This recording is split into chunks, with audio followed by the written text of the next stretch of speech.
Visa போராட்டத்தில் கைது பண்ணாங்க. ரொம்ப கடுமைப்படுத்தினாங்களா என்ன இது?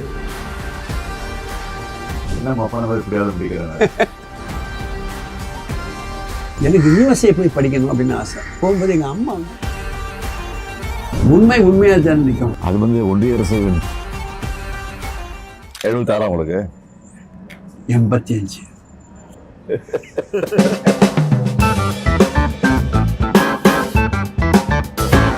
உங்களுக்கு இந்த பேர் வர்றதுக்கு என்ன காரணம்? என் பேர் நம்பி நாராயணன். ஆமாம். திருக்கரங்குடி இருக்கிற கோவிலுக்கு பேர் நம்பி கோவில். சரிங்க. என்னுடைய அப்பாவுக்கு அம்மா பேர் நம்பி, அந்த சீட்டை அவர் நம்பின்னு ஆரம்பிச்சார் அந்த பேர். நாராயணங்கிறது எங்கள் அப்பா வந்து நாராயண பக்தர், அதனால் அப்படி வச்சுக்கிட்டார். நீங்கள் பிறந்தவர் நான் பிறந்த ஊர் வந்து கேரளா, திருவனந்தபுரம். பிறந்த 41 நாளைக்கு வந்து வி மூவ் பேக் நாகர்கோவிலுக்கு வந்துட்டோம். நாகர்கோவில். ஆக்சுவலாக உங்களுக்கு வந்து இந்த மிசா போராட்டத்தில் கைது பண்ணாங்க. எந்த வருஷம் இது? 75 எமர்ஜென்சி. ஆமாம். 76 ஜனவரி மாதம். ஆமாம், அதை கேட்கலாமா? நீங்கள் எப்படி அதை ஃபீல் பண்ணீங்கன்னு அது எப்படி அது மிசா அது ரொம்ப கடுமைப்படுத்தினாங்களா என்ன இது? அது 76 ஜனவரி 31 நான் அரெஸ்ட் ஆனேன். சரி. ஆட்சி கலைஞ்ச உடனே தலைவர் வீட்டுக்கு போலீஸ் வந்துடுச்சு. உங்களை கைது பண்ணல, உங்கள் பையனை அரெஸ்ட் பண்ண வந்திருக்காங்க. அப்புறம் வந்து நான் வந்து ட்ராமாலாம் நடிச்சிட்டு இருந்தேன். முரசை முழங்குன்னு ட்ராமா, திண்டுக்கல் தீர்ப்புன்னு ஒரு ட்ராமா. சரி. அந்த மாதிரி ட்ராமாலாம் நடிச்சிட்டு இருந்தேன். அதனால் என்ன அரெஸ்ட் பண்ண சொல்லி அங்கே ஆர்டர் போட்டாங்க மேலேருந்து. உங்களை அரெஸ்ட் பண்ண வரல, உங்கள் சன்னை அரெஸ்ட் பண்ண வந்துருக்கேன். அவன் நாடகத்துக்கு போயிருக்கான், நாளைக்கு நைட்டு தான் வருவான். வந்தோன்னு நானே ஃபோன் பண்ணுறேன், ஃபோன் பண்ணி வந்து அழைச்சிட்டு போங்க அப்படின்னு சொல்லி அனுப்பிச்சிட்டாரு. அதுக்கப்புறம் நான் ஸ்ட்ரெயிட்டாக வீட்டுக்கு வந்துட்டேன். தலைவரை ஃபாதரை பார்த்தேன். நான் அரெஸ்ட் பண்ண போலீஸ் வருது, நான் ஃபோன் பண்ணி சொல்ல போகிறேன் கமிஷனருக்கு, ரெடியாக வந்தார். உடனே பிடிச்சி வச்சு ரெடியாகி கிளம்பிட்டேன். எனக்கு ஃபஸ்ட்டு ஜெயிலில் தான். எப்போவுமே கைதிகளை வந்து சிறைக்கு வந்து நைட்டில் நாட்டக்கூடாது. ஆனால் என்னை வந்து என்ன பண்ணுறாங்கன்னா, நைட்டாக ஏழுக்கு கூட்டு போய் உள்ளே போகிறாங்க. எனக்கு சுடுகாடு மாதிரி இருக்குது, 10 பறி கொண்டு மாதிரி இருட்டு போவேன். கைதிகள்லாம் அங்கங்கே அடித்து வச்சுருக்காங்கல்ல, ஒருத்தங்க பாடிட்டு இருப்பாங்க, ஒருத்தங்க கத்திக்கிட்டு இருப்பாங்க, பேசிகிட்டு இருப்பாங்க, ஒரே சவுண்டு. மத்திய சிறை கடைசி பிளாக், 9th பிளாக். அங்கே யாரை அடைச்சி வச்சுட்டாங்கன்னா, அந்த தொழுநோய் அந்த பேஷண்ட்டை தான் அங்கே இருந்திருக்கிறாங்க. ஏன்னா பஞ்சு, இந்த ரத்தம் எல்லாம் எல்லாம் அந்த செவத்தில் இருக்குது. அவன் வரிசையாக 11 ரூம்ஸ். அதில் ஒரு தாராளமாக படுக்கிறனா ஒருத்தர் 2 பேர் தான் படுக்கலாம். ஒரு ரூம்லேயும் 9 பேர் 10 பேர் படுத்துருக்காங்க. எல்லாம் தூங்கிட்டு இருக்காங்க. நான் உள்ளே போன உடனே தெரியாமல் இருட்டில் ஒருத்தர் மீச்சிட்டேன் கையை. யாருன்னு பார்த்தா வீரமணி. ஓ, தம்பி முடிச்சாரு. ஏன்னா சாரிண்ணா நீங்கள் ஆமாம் தம்பி வான்னு கூப்பிட்டாரு. அந்த சென்னை சிறைச்சாலை மருத்துவர் பொறுத்த வரைக்கும் என்னென்னா, வித்யாசாகர்னு ஒரு சூப்பரண்ட் இருக்காங்க. அந்த சூப்பரண்ட் வந்து பச்சைபாஸ் காலேஜ் ட்ரஸ்ட்டில் எலெக்ஷன் நிற்கிறாரு. அப்போ வந்து என்விஎன் சோமுன்னு அந்த திமுகவில் அவர் நடராஜன் அவர் ஏற்றுன்னு ஜெயிச்சிட்டாரு. அதில் அவருக்கும் அது மிசா கைதிங்கிறது ஒரு நாளைக்கு 40 ரூபா 60 ரூபா செலவு பண்ணணும். ஒரு கைதிக்கும் ஃபேன் போட்டு கொடுக்கணும், பெட்டு கொடுக்கணும், கொசுவரை கொடுக்கணும், பேஸ்ட்டு கொடுக்கணும், ப்ரஷ் கொடுக்கணும், எல்லா ஃபெசிலிட்டிஸும் இருக்குது. ஆனால் எந்த வசதியும் கிடையாது. 9 பேர் வரிசையாக பிள்ளைக்க வச்சுருக்காங்க. யூரினுக்கு ஒரு பானை, குடிதண்ணீருக்கு ஒரு பானை பக்கத்தில் இருக்கும். அந்த மாதிரி அது சில யூரின் பாஸ் ஆகி ஃபுல்லாகி வழியும். ஏப்பா, 9 பேர் படுத்துருக்கோமே, 9 பேர் யூரின் போனதுலாம் என்ன வருது? டார்கெட்லாம் காலையில் தான் எழுச்சி போகணும். 2-3 டாய்லெட்டாக இருக்கும். அது ஒரு 10 நிமிஷம் திறப்பாங்க. அதுக்குள்ளே அந்த 100 பேரும் போயிடணும். அந்த மாதிரிலாம் குடும்பம் இருந்துச்சு. நைட்டில் 8 மணிக்கு 3 மணிக்கு வருவாங்க. ஒரு 9 பேர் 10 பேர் வருவாங்க. அது ஆயுள் கைதி இருக்காங்களா அங்கே, அவங்கள வச்சு அடிக்க வைப்பாங்க. ஓப்பா, வரிசையாக 10 ரூம் இருக்குன்னு வச்சுங்களேன். 10ஆம் நம்பரில் கூப்பிட்டு அதில் 10 பேர் வருவாங்க. அடி எங்களுக்கு சத்தம் கேட்கும். நாங்கள் 1ஆம் நம்பரில் இருக்கோம். அப்போ எங்களுக்கு வர வரைக்கும் நாங்கள் பயந்துட்டு உட்காந்துருக்கணும். அடித்து பிடிச்சாவிட்ட தெளிஞ்சிடும். எழுதி கொடுத்துரு, நான் கட்சி விட்டு விளைக்கிறேன் அப்படின்னு கேட்பாங்க. ஒரு 5-6 பேர் எழுதி கொடுத்துருக்காங்க. பயந்து அடி தாங்க முடியாமல்.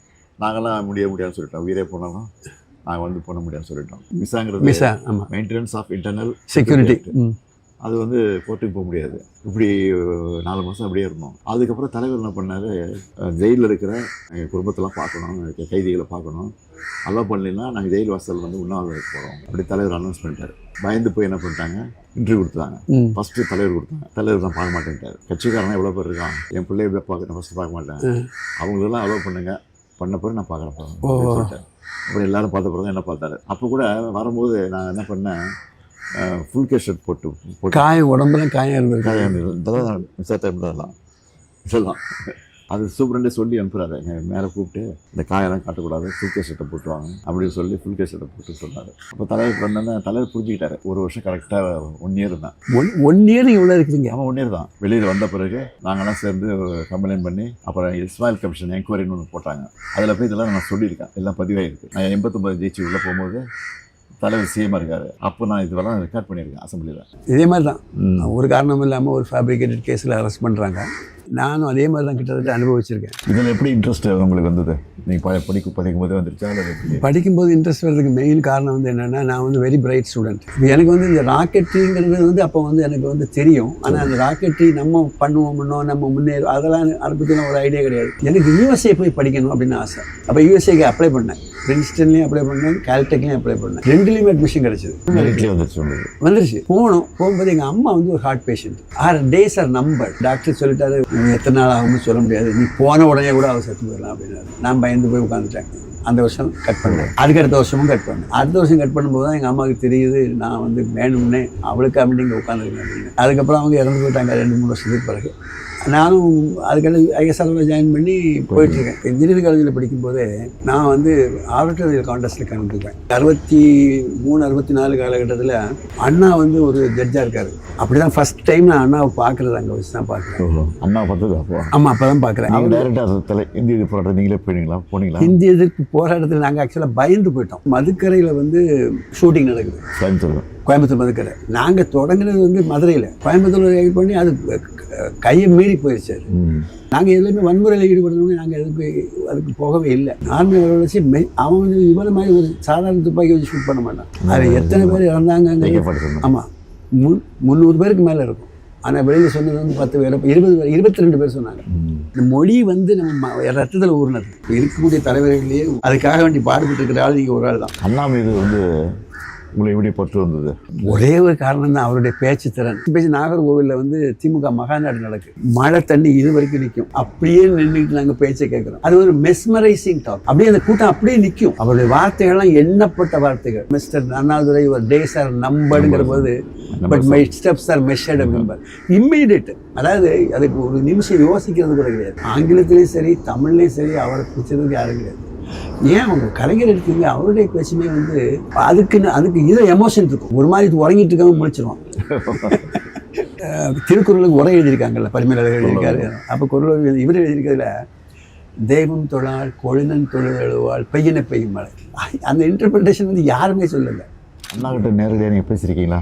பேசியிருக்கேன், நான் பேசியிருக்கேன். என்ன எந்த விஷயம் பேசியிருக்கேன்? என்ன ஞாபகம் இருக்கு உங்களுக்கு? 2-3 ஞாபகம் இருக்குது. எனக்கு அவருக்கு கனெக்ஷன் ஒன்றே ஒன்று தான். எனக்கும் தமிழ் பிடிக்கும், அவருக்கும் தமிழ் பிடிக்கும். அப்போ ஆக்சுவலாகவே அந்த சமயத்தில் வந்து தமிழுக்காக வேலை பார்க்கலாங்கிற அளவுக்கு நாங்கள் வந்துட்டோம். அப்போ அவர் சொன்னார், நீங்கள்லாம் முதல்ல நாட்டுக்கு பண்ணிக்க போங்க, இங்கே வராதிங்க. ஸ்கூலில் படிக்கும்போது இளைஞர் திமுகன்னு ஒரு மன்றம் வச்சுருந்தேன். அப்போது அவருக்கு மணி விழா நடத்தணும்னு சொல்லி நான் பிளான் பண்ணுறேன். அப்போ வீட்டுக்கு போகிறேன். அவர் உடம்பு சரியில்லாம் பார்க்க முடியாது அப்படின்ட்டாங்க. இது எப்படி அண்ணா மெசேஜ் போய் எதுக்கு வரலாம் வருஷம் அப்படின்ட்டாரு. அவருடைய காரை அனுப்பிச்சு வைக்கிறாரு.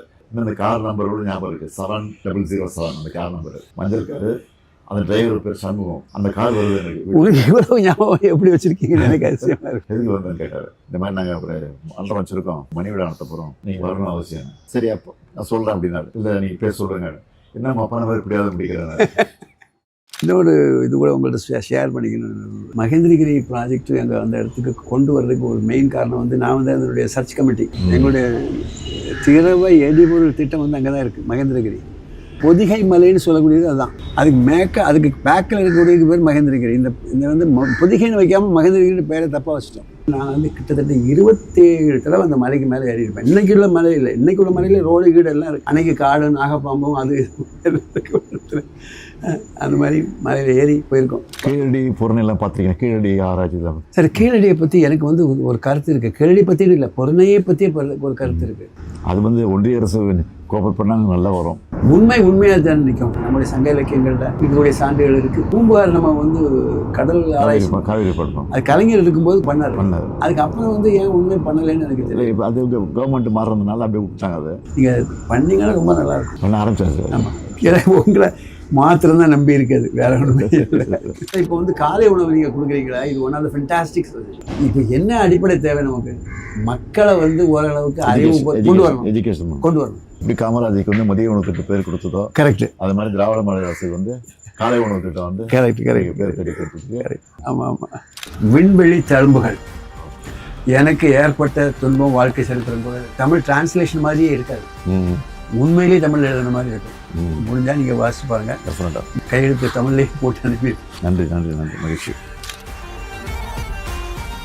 இது வந்து என்னோடது. உங்கள் ஃபோட்டோகிராஃபி தீப்பரவட்டம் தோட்டாதாரணி தெரியுது. அவர் தான் இது பண்ணார். One of the best art directors.